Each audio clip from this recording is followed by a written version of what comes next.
Tanong ko lang sa inyo, isang simpleng bagay pero seryoso. Sa tingin niyo pa rin ba na ang seafood ang isa sa mga pinakamagandang pagpipilian para sa mga taong lampas 60 anyos? Hindi kayo nag-iisa. Sa loob ng maraming dekada, sinasabihan tayo na ang isda at shellfish ay mabuti para sa puso, nakakabuti sa mga kasukasuan at mayaman sa omega-3 na pampatalino sa utak.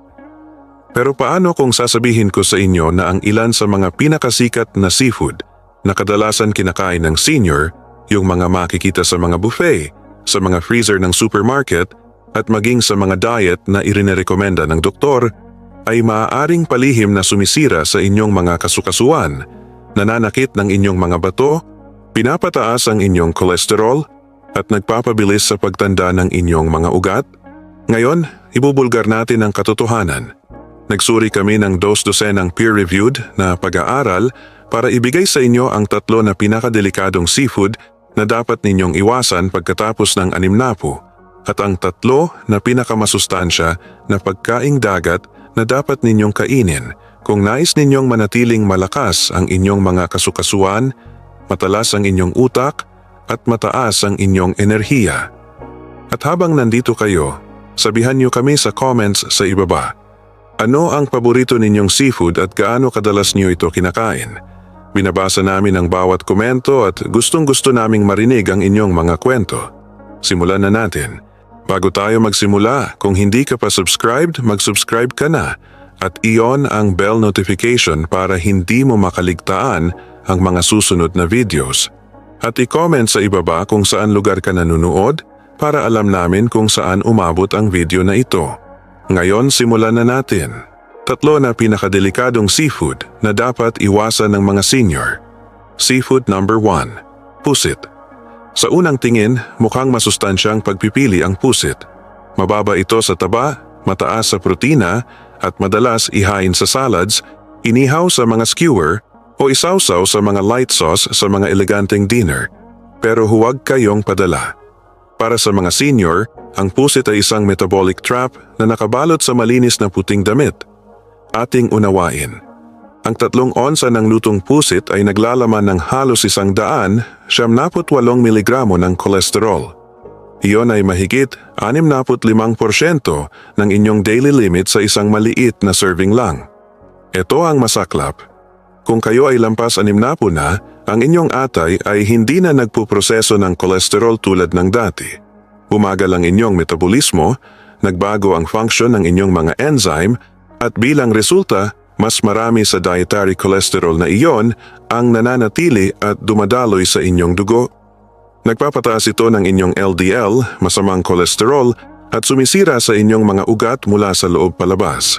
Isang pag-aaral noong 2021 na inilathala sa Journal of Nutrients ang nakatuklas na ang mga matatandang may mataas na dietary cholesterol intake ay may 43% na mas matigas na mga ugat at 31% na mas mataas na panganib na magkaroon ng heart events, kabilang na ang atake sa puso at stroke. Pero ang kolesterol ay simula pa lang. Ang pusit ay puno rin ng purines, mga substance na binabago ng katawan sa uric acid. At ito ang problema. Habang tayo ay tumatanda, humihina ang kakayahan ng ating mga bato na ilabas ang uric acid. Ibig sabihin, maaari itong mag-crystallize sa mga kasukasuan at mag-trigger ng gout, isang masakit na inflammatory condition na nagpapaparang hindi mo na kayang maglakad.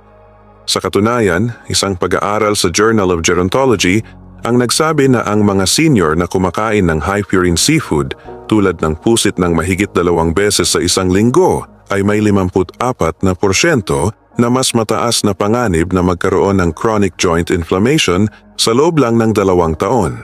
Kaya kung kumakain ka ng pusit sa akala mo ito ay isang magaan na seafood option, maaaring ito pala ay nagpapalala ng silent inflammation, nagpapataas ng iyong kolesterol at nagpapabigat sa iyong mga kasukasuan. At para sa mga senior na may high blood pressure, arthritis, or metabolic syndrome, parang nagbubuhos ka lang ng gasoline sa apoy. Baka hindi mo maramdaman ang epekto ngayon, pero ito ay unti-unting naipon at lumalala. Sa susunod na makakita ka ng pusit sa menu, lalo na ang pritong calamaris o inihaw na skewer, tandaan mo, ang mukhang malinis sa plato ay maaaring lason para sa iyong katawan. Seafood number 2, imitation crab. Oo, mukha itong alimango. At medyo parang alimango din ang amoy. Pero ang imitation crab o surimi ay hindi totoo, parang plastic cheese lang yan. Para sa mga senior, ito ang isa sa mga pinakamalalang pekeng seafood na maaari niyong ilagay sa inyong plato. Tingnan natin ang laman nito. Sa halip na tunay na laman ng alimango, ang imitation crab ay gawa sa isang puting paste na hango sa pinagdurog na tirang isda, karaniwan ay pollock, hinaluan ng starches, asukal, asin, artipisyal na pampalasa, mga preservative at pangkulay. Pagkatapos itong pisilin at maging maliliit na crab sticks, hindi na ito masasabing seafood. Ito ay isang processed food, isang produkto na maaaring makasira sa inyong metabolismo sa maraming paraan. Isang pag-aaral noong 2020 na inilathala sa Clinical Nutrition ang nakatuklas na ang imitation crab ay nagdudulot ng glycemic response na katulad ng puting tinapay.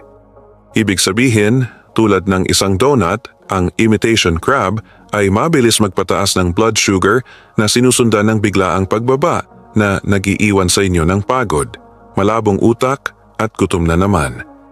Lalong mapanganib ito para sa mga senior na may pre-diabetes, insulin resistance, or type 2 diabetes.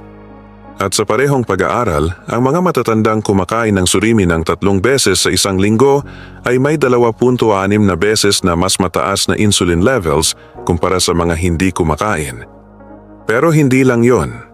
Ang imitation crab ay puno ng sodium.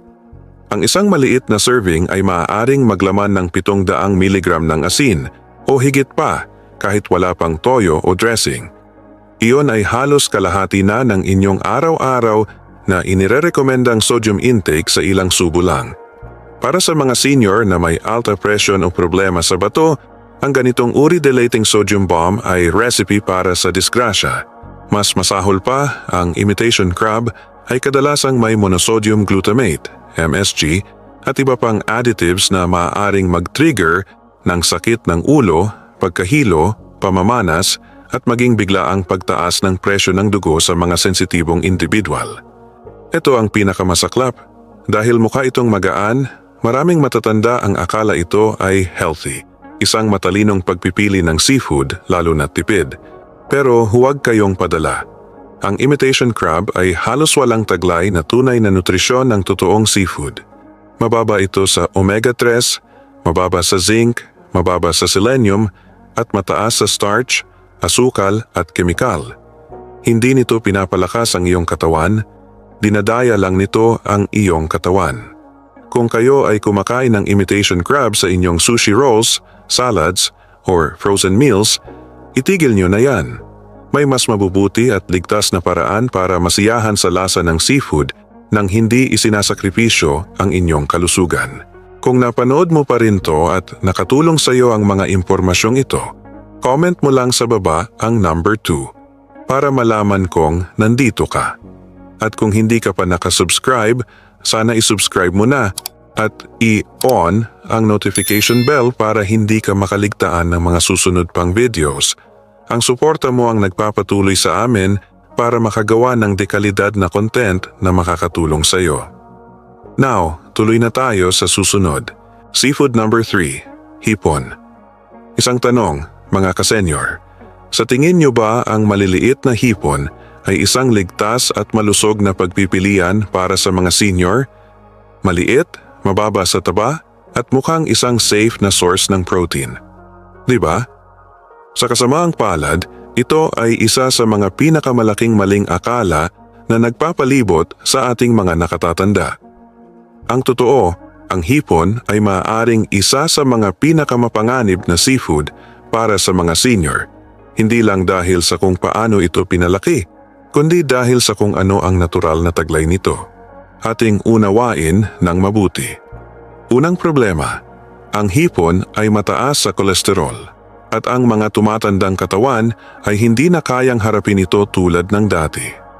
Ang 3 onsa o mas mababa sa isang dakot ng hipon ay naglalaman ng 180 mg ng kolesterol.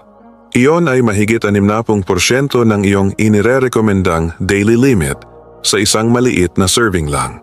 Kapag ikaw ay nasa 60, 70 o higit pa, ang iyong mga ugat ay hindi na gaanong elastiko at ang iyong atay ay mas mabagal ng magproseso ng kolesterol. Isang pag-aaral noong 2021 sa Circulation ang nagpakita na ang mga matatanda sa edad 60 pataas na kumukonsumo ng 300 mg ng kolesterol bawat araw o higit pa ay may 35% na mas mataas na panganib na magkaroon ng stroke at 24% na mas mataas na panganib ng coronary heart disease. Para sa maraming senior na kumakain ng hipon ng 2 o 3 beses sa isang linggo, mabilis na naipon ang mga numerong ito.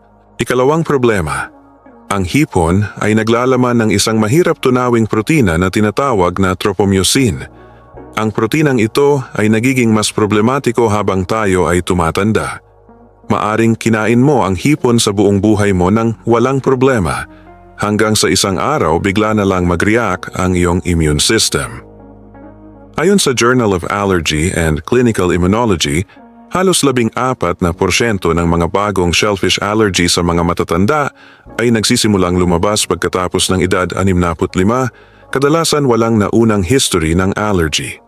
Ang mga karaniwang reaksyon ay kinabibilangan ng skin rashes, pananakit ng tiyan, hirap sa paghinga o sa bihirang mga kaso, malubhang anaphylaxis. Nangyayari ito dahil ang ating mga immune system ay nagiging mas sensitibo at hindi na gaanong predictable habang tayo ay tumatanda. Ikatlong problema, ang balat ng hipon ay naglalaman ng chitin, isang compound na nakakairita sa digestion ng mga senior.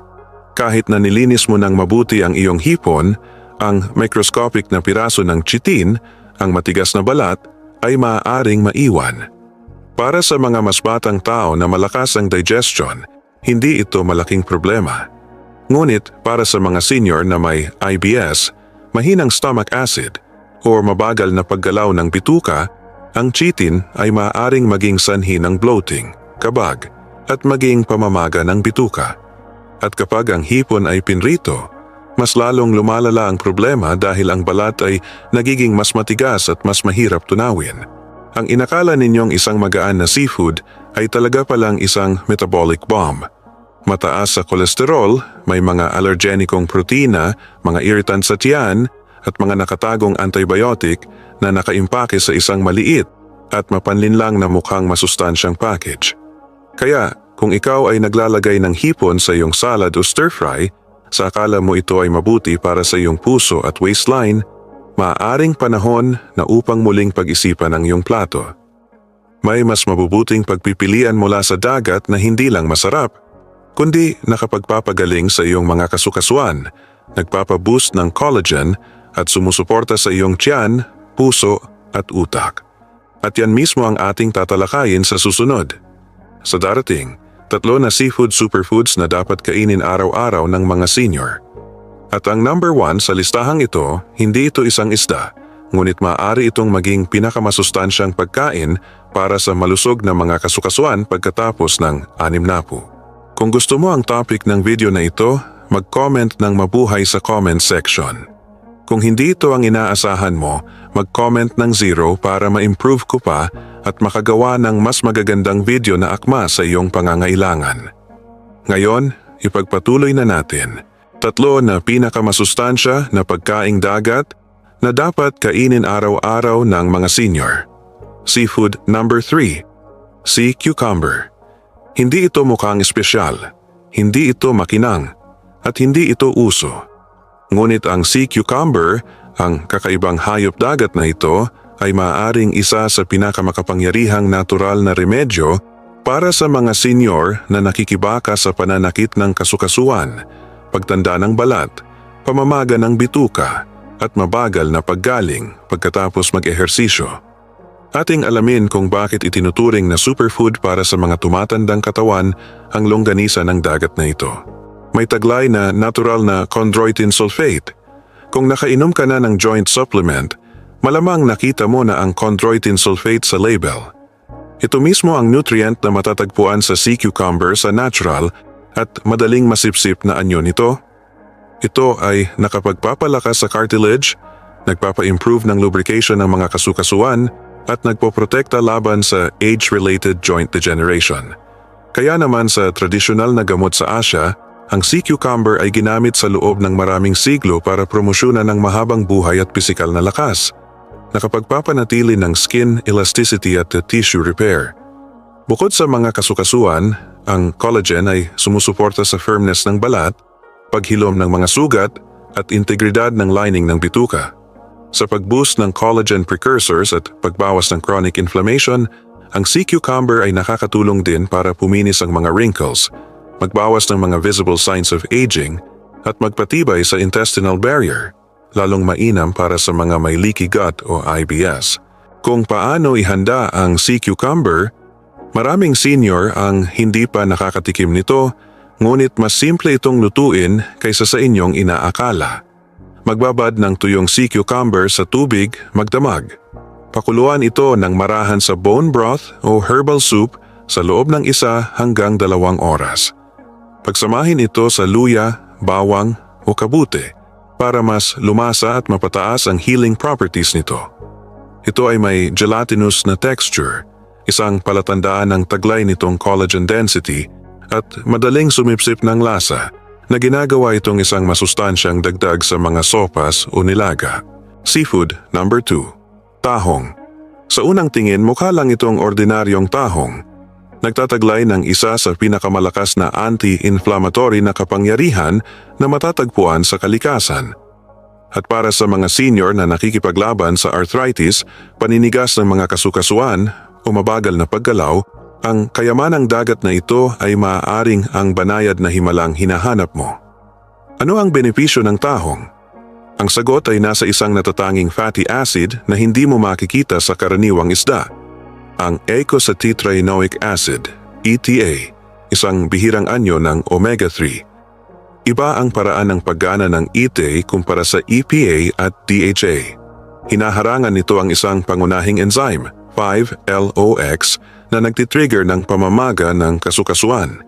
Kaya naman mas epektibo ito sa pagbawas ng sakit at pamamaga, lalo na sa mga tuhod, balakang at daliri.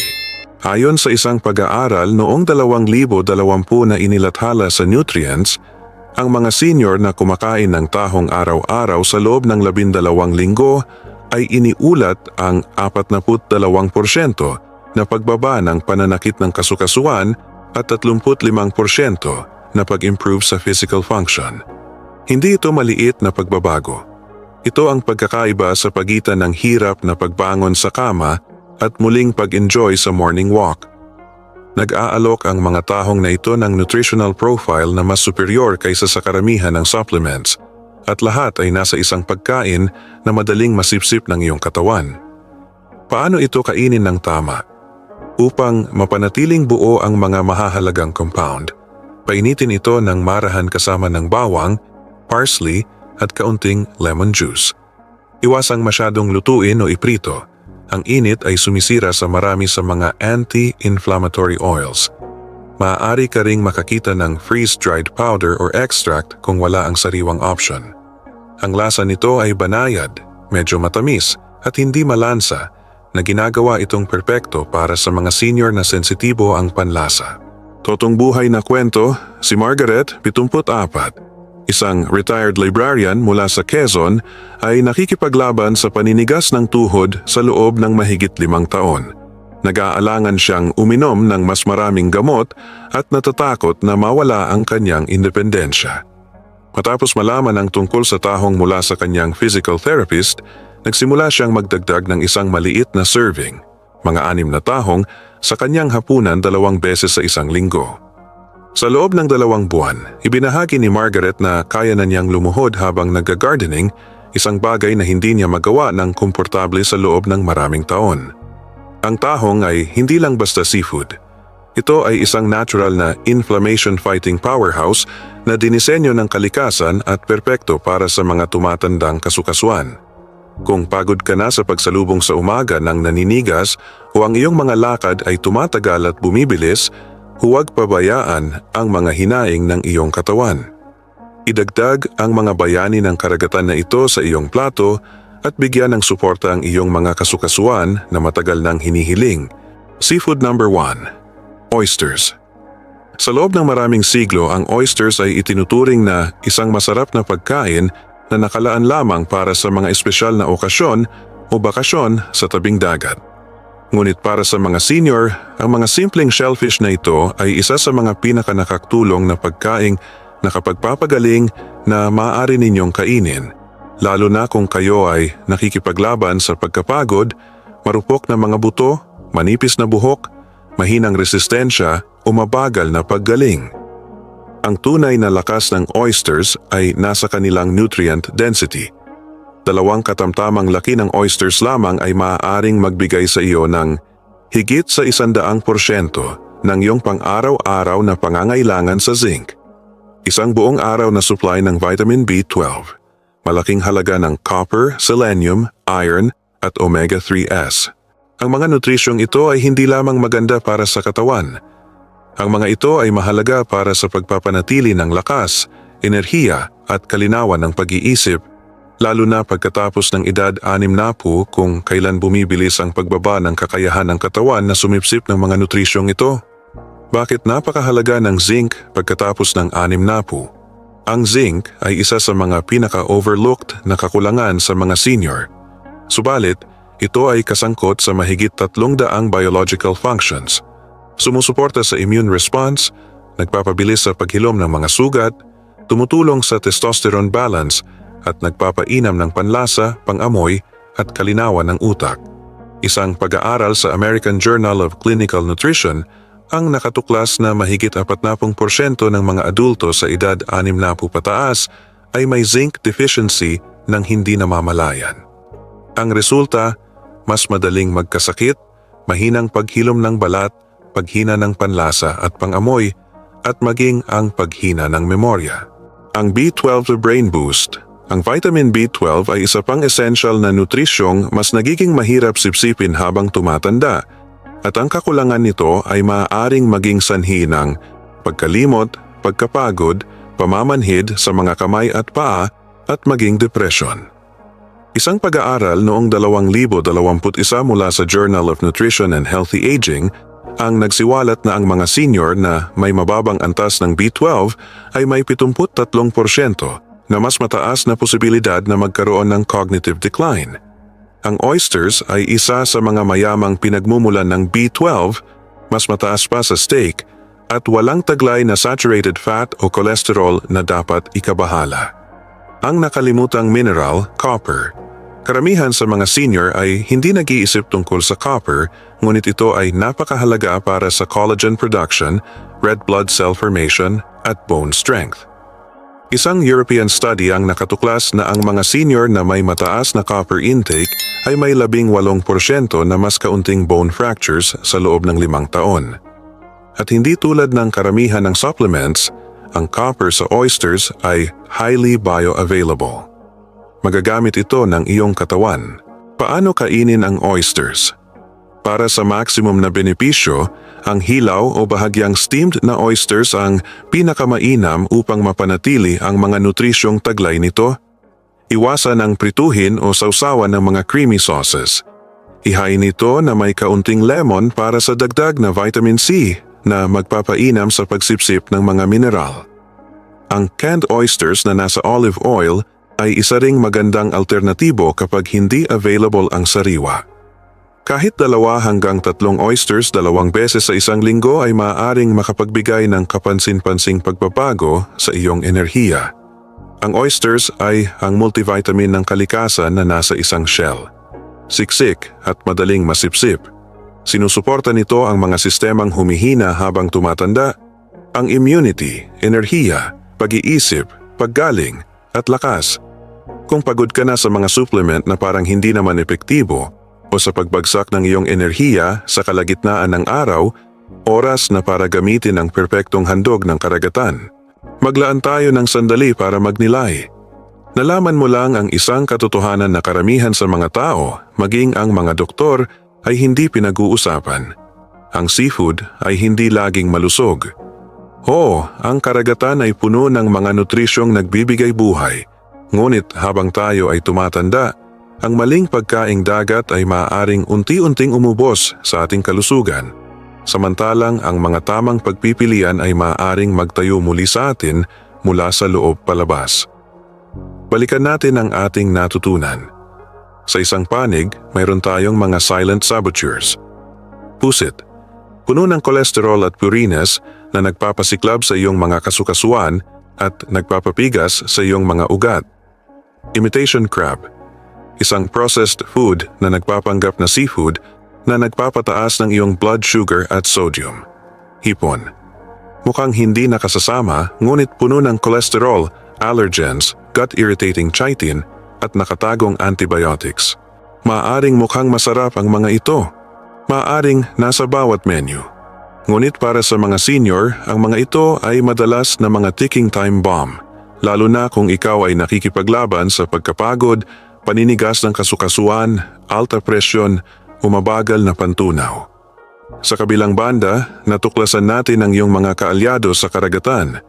Sea cucumber, mayaman sa natural na collagen at anti-inflammatories na nagpapagaan ng sakit at sumusuporta sa mga kasukasuan.